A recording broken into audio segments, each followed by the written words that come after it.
Hi, ഇന്ന് നമ്മൾ ശംഖുപുഷ്പം വെച്ചിട്ട് ബ്ലൂ ടീ ആണ് ഉണ്ടാക്കാൻ പോകുന്നത്. ശംഖുപുഷ്പം എന്നത് വളരെ സിമ്പിളായിട്ടുള്ള ഫ്ലവറാണ്. ഇതിന് ഇംഗ്ലീഷിൽ ബട്ടർഫ്ലൈ പീ ഫ്ലവർ എന്ന് പറയുന്നു. ശരിക്കും കാണാൻ ഒരു ചിത്രശലഭം പോലെ തന്നെയുണ്ട്. വളരെ ഔഷധ ഗുണങ്ങളോട് കൂടിയുള്ള ഒരു ഫ്ലവറാണിത്. നമുക്കിതിൻ്റെ മേക്കിങ്ങിലോട്ട് പോവാം.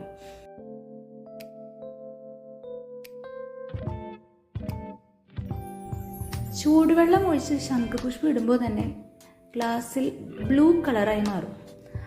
അതായത് ഗ്ലാസ്സിലൊരു ആകാശം ഇരിക്കണ പോലെ.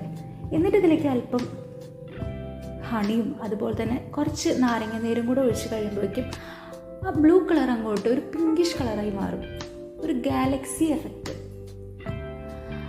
ഇതിൻ്റെ പ്രോസസ്സിങ് തന്നെ വളരെ റിലാക്സിങ് ആയിട്ടുള്ള ഒരു പ്രോസസ്സാണ്. അപ്പോൾ നിങ്ങളെല്ലാവരും ഇത് ഉണ്ടാക്കി നോക്കണം. നെക്സ്റ്റ് വീഡിയോയിൽ നമുക്ക് വീണ്ടും കാണാം. Thanks for watching.